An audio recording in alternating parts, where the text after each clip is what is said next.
ভাইরা, ফজরের নামাজের যে কি গুরুত্ব, কি ফজিলত, এটা আসলে অল্প কথা বলে বোঝানো সম্ভব না।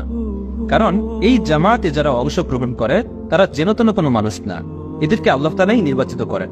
একজন মুনাফিকের কাছে সব থেকে কঠিন কাজ হলো ফজর এবং ইশারের জামাতে অংশগ্রহণ করা।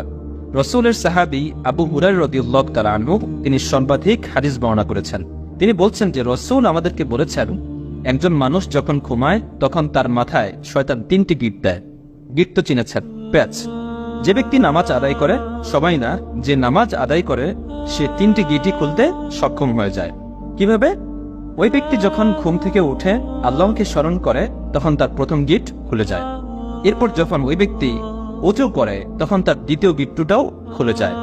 এরপর সর্বশেষ যখন ওই ব্যক্তি জামাতের সাথে নামাজ আদায় করে, অর্থাৎ ফজরের নামাজ আদায় করে, তখন তার 3 নম্বর গিটটাও খুলে যায়। সুবহানাল্লাহি ওয়া বিহামদিহি। আর শয়তান তখন কি করে? শয়তান তখন ওই ব্যক্তিকে বলতে থাকে যে তুমি আরেকটু ঘুমাও, আরেকটু ঘুমাও, তোমার এখনো অনেক রাত বাকি, তুমি আরেকটু ঘুমাও। কিন্তু ওই ব্যক্তি শয়তানকে কি করে? পরাজিত করে। তো এই ব্যক্তিকে আল্লাহ তাআলা কি দান করবেন? এই ব্যক্তি তো আল্লাহর জন্যই সে নামাজ আদায় করেছে, সে তার আরামের ঘুম ত্যাগ করেছে। এই ব্যক্তিকে আল্লাহ তাআলা ফিদ দুনিয়া ওয়াল আখিরাহ, এই ব্যক্তিকে তো আল্লাহ তাআলা আখিরাতে দান করবেনই, এবং তাৎক্ষণিক আল্লাহ তাআলা তাকে ওই সময়টাতেও দান করবেন। তাকে আল্লাহ তাআলা কি দান করবেন দুনিয়াতে? এই ব্যক্তি যখন তার নামাজটা শেষ করবে তখন আল্লাহ তাআলা তাকে এমন এক সকাল উদযাপন করার তৌফিক দান করবেন যে সকালের মধ্যে বরকত, রহমত, মাগফিরাত এবং আনন্দ ও সতেজতা থাকবে।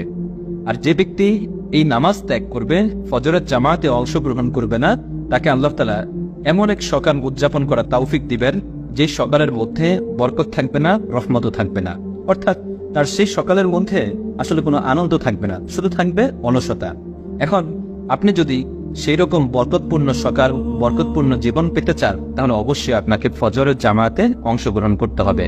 আর এটা এমন এক বরকত যে বরকতের মাধ্যমে সে সারাটা দিন চলাচল করে। এই বরকত তার আয়, রুজি, রোজগার, আত্মীয় স্বজন, স্ত্রী, সন্তান, সন্ততি সকলের মধ্যেই বন্টন হয়ে যায়। আর আপনি যদি বরকতবিহীন সকাল, বরকতবিহীন জীবন উপভোগ করতে চান, তাহলে আপনার মসজিদে আসার প্রয়োজন নেই, আপনার ফজরের জামাতে অংশগ্রহণ করার প্রয়োজন নেই, আপনি বাসায় বসে ঘুমাতে থাকেন।